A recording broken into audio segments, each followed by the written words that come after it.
দর্শক আপনাদের আমন্ত্রণ জানাচ্ছি আজকের চট্টগ্রামে। আজও বন্দরনগরী চট্টগ্রামের বিভিন্ন ফিলিং স্টেশনে যানবাহনের দীর্ঘ সারি ছিল। ক্রেতাদের চাপে তেলের মজুত শেষ হয়ে যাওয়ায় সাময়িকভাবে কিছু পাম্প বন্ধ রাখা হয়। সংশ্লিষ্টরা বলছেন অত্যাধিক ক্রেতা চাহিদা মেটাতে হিমশিম খেতে হচ্ছে। তবে রোববার থেকে ডিপো খুললে সমস্যার সমাধান হবে বলে আশা তাদের। চট্টগ্রামের কোনো পেট্রোল পাম্পে এই চিত্র পরিচিত নয়। গতকাল থেকে জ্বালানি তেল সংকটে পড়তে যাচ্ছে বাংলাদেশ, এমন শঙ্কায় রীতিমতো হুমড়ি খেয়ে পড়ছেন চালকরা। চেষ্টা করছেন পাম্প ঘুরে ঘুরে তেল সংগ্রহ করার। কোথাও মিলছে, কোথাও মিলছে না। সবাইকে 300 টাকা করে দিচ্ছে এবং গতকাল অনেকে দিচ্ছে বেশি দিয়ে ফেলছে আর কি, যার কারণে আজকে আসলে একটু শর্ট হয়ে গেছে। 300 টাকার তেলে দেখা গেছে আমার হাফ বেলা চালাইতে পারবো, আবার দেখা গেছে আমাকে হাফ বেলা পরে আবার কাজ বন্ধ করে তেল নিতে হবে। সময় লস হচ্ছে, যেমন ইপিজেড থেকে আসছে এখানে আসা যাওয়া মানে মিনিমাম 5 লিটার তেল চলে যাবে আসা যাওয়া। বাংলাদেশ পেট্রোলিয়াম কর্পোরেশনের নির্দেশনা অনুযায়ী বাইক 2 লিটার ও প্রাইভেট কার 10 লিটার এবং মাইক্রোবাস পাচ্ছে 20 লিটার অকটেন। তারপরও কেন এত চাপ? অনেক পেট্রোল পাম্প ছিল বন্ধ। মূলত শুক্র শনি দুদিন বন্ধ ও হঠাৎ বৃহস্পতিবার তেল নেয়ার চাপ বাড়ায় এই সংকট সৃষ্টি বলছে পাম্পগুলো। এখান থেকে তেল দিচ্ছি তো ওই দিক দিয়ে ঘুরে আসি, আবার সেম গাড়ি ও সিরিয়াল ধরতেছে এখানে। শুক্র শনি 2 দিন বন্ধ থাকে না মেঘনা, তেল দিলে আমরা পাবো, আমরা তেল দিব। প্রবলেম মেঘনা যেমন আমাকে দেয় তাহলে no problem, I can give. এদিকে ডিপোগুলো বন্ধ থাকায় জ্বালানি তেলের সরবরাহে যে ঘাটতি তৈরি হয়েছে তা রবিবার থেকে কেটে যাবে বলছেন সংশ্লিষ্টরা। এছাড়া দেশীয় গ্যাস ফিল্ড থেকে পাওয়া কনডেনসেট এবং বিদেশ থেকে আমদানি করা অপরিশোধিত তেল পরিশোধন করে দেশেই ব্যবহারের জন্য পেট্রোল উৎপাদন করা হয়, যা দিয়ে চাহিদার পুরোটাই মেটানো সম্ভব। তাই সহসাই হচ্ছে না দেশে কোনো জ্বালানি তেলের সংকট।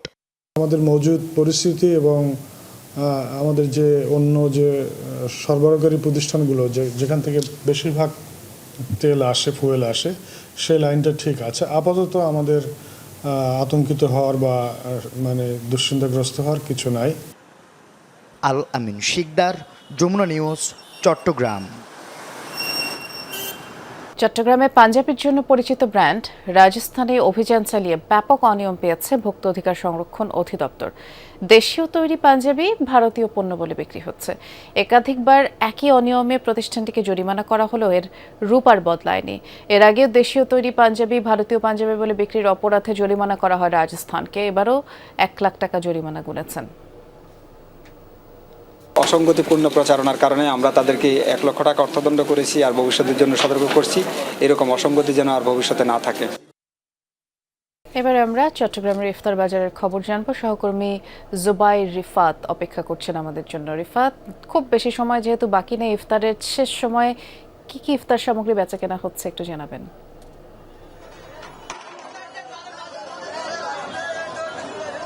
বৃষ্টি, আপনাকে ধন্যবাদ। রমজানের শেষ দিকটা যতটা ঘনিয়ে আসছে, আসলে চট্টগ্রামের মানুষ আপনি জানেন যে বেশ রসনাবিলাসী। সেই মানুষের কথা মাথায় রেখে প্রত্যেকটি দোকানে আসলে নানা ধরনের ইফতার আইটেম সাজিয়ে রাখা হয়েছে। ইফতারের খসড়া সাজিয়ে আসলে দোকানিরা বসেছেন। এই মুহূর্তে যেই দোকানটিতে আছি আমি, সেই দোকানটি আসলে একেবারে রাস্তার পাশে হওয়াতে চকবাজার মোড়ের একেবারে মানুষের উপচে পড়া ভিড় আমরা দেখতে পাচ্ছি। এখানটাই মানুষ সবচেয়ে বেশি আসলে যেই জিনিসটার জন্য ভিড় করছেন সেটি হলো চট্টগ্রামের ট্রেডিশনাল মেজবান এবং বিফ বিরিয়ানি, মাটন বিরিয়ানি ইত্যাদি খাবারগুলোর জন্য মানুষ ভিড় করছেন। আপনি নিশ্চয়ই জেনে থাকবেন যে রমজানের শুরুর দিকে আসলে ট্রেডিশনাল যে ইফতারগুলো রয়েছে, ছোলা, মুড়ি, পেঁয়াজু, বেগুনি জাতীয় ইফতার, অর্থাৎ তেলে ভাজা যে খাবারগুলো, সেই খাবারগুলোর প্রতি আসলে মানুষের আগ্রহ থাকে বরাবরই বেশি।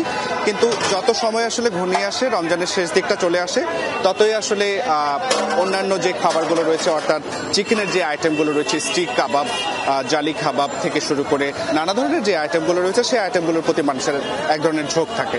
আর রমজান উপলক্ষে স্বাভাবিকভাবেই চট্টগ্রামের মানুষরা যে ভোজন বিলাসী, সেই ভোজন বিলাসেরই পরিচয় দিয়ে থাকেন। তারা নানা ধরনের হরেক পদের খাবার আসলে ট্রাই করেন এবং সেখানের মধ্যে আসলে বিফ হালিম থেকে শুরু করে মাটন হালিম থেকে শুরু করে এবং নানা ধরনের বিরিয়ানি থেকে শুরু করে নানা পদের খাবার আসলে তারা তাদের ফসরায় আসলে রাখতে চান। তো সব মিলিয়ে বলা চলে যে শেষ দিকে আসলে চট্টগ্রামের ইফতার বাজার বেশ জমে উঠেছে।